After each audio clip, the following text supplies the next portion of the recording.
Hi everybody, this is Mr. Tejan, and I wanted to share a little bit about Science Olympiad with students, so I thought I'd make a video instead of coming to classrooms like I did last year and do it a little bit more efficiently.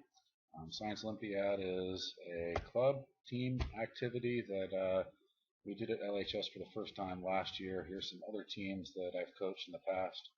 Um, I wanted to tell you a little bit about how it works and see if there are students who are interested. Um, Typically, I've presented to students in science elective classes in the past because those students are usually in the best position to make a contribution to the team. It is a competitive academic event. Here's some pictures of some of the events. I'll explain a little bit more about um, each of the events and how the program works. So a Science Olympiad team consists of 15 students, and there can only be 7 seniors on a team. There are 23 events. We sometimes run a few less than that in New Hampshire, sometimes 21.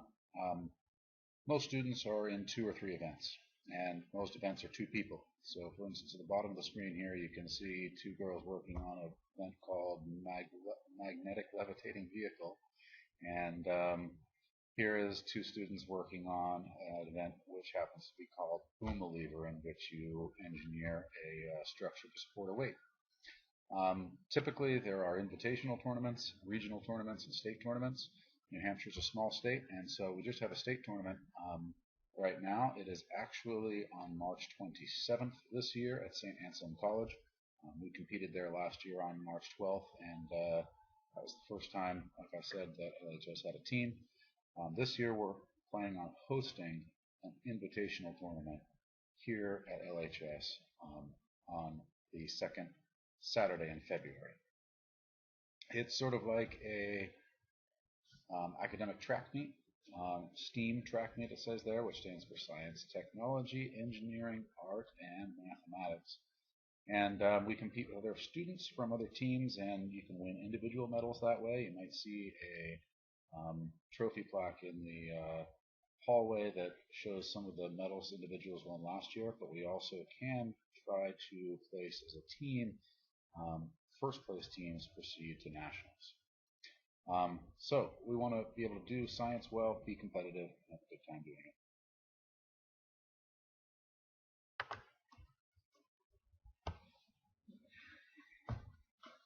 Students usually want to know what kind of a time commitment is involved, and I've tried to structure the program so that it doesn't prohibit you from being involved in a variety of other activities. We will have weekly business meetings on Mondays during reassessment, and if you can't make the business meeting, I just ask that you check in with me beforehand so that I can get the information out to everybody. Those are just business meetings, so the practice really needs to take place on your own time. I can keep my classroom open during lunch, so that if you want to meet up with your partner and work on your event during lunch, you can certainly do that. But how much time you spend practicing or building or working on your event can vary from event to event.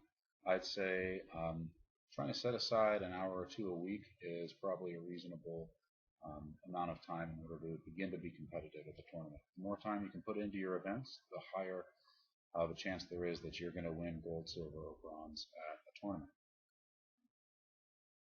There is a chance to earn ELO credit through Science Olympiad. If you're interested in that, let me know. The calendar for the year looks like this. In September, we register either 1 team or 2, depending on turnout, and we finalize the roster and who's doing what events. And then we start working independently and with our partners to build the construction pieces and study for the lab events and study events. In February, there's a Saturday where we're hosting an invitational tournament, and in March is the state tournament. You have to be able to set aside those dates on your calendar. So if you can't commit to those 2 Saturdays, then probably shouldn't put your name in the hat for Science Olympiad. Here's what a tournament looks like. Typically, you'll have a couple of events. They might be scheduled at 9 and noon. They might be scheduled at 11, 12, and 1. But all the events are about 50 minutes apiece, and we're done by 2, at which point in time judges tally up the scores, and we have an award ceremony, and everybody goes home. There are three categories of event. I think I mentioned before: study events, which are pencil and paper tests essentially; build events, in which you build a device in advance to accomplish a particular goal and demonstrate it at the tournament; and lab events, where you demonstrate some lab skill.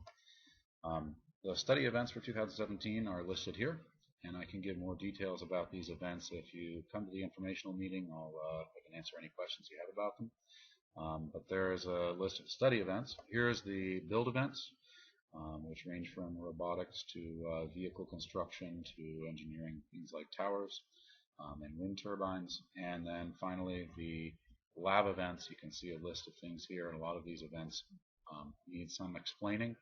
There's some websites that are listed on the application paper, and you can find pretty quickly by just doing a Google search for Science Olympiad. You can learn more about the events that way. However, I'd hope that we see lots of people showing up on Monday. If you're interested, come by during reassessment on September 12th. That's where we're going to have our first informational meeting. That's the first Monday we actually have classes. It's the Monday after Labor Day. You can get an application from your classroom teacher. I think I've given those to everybody as well. And you can bring those completed applications to the informational meeting, or you can just show up and talk to me about it before then. And throughout the next few weeks, we'll try to see how many people we get who are interested and start assigning people to events and register some teams. Drop by anytime and let me know if there's questions I can answer. And thank you for bearing with the amateurish quality of this video and setting aside a little time for this. Thanks.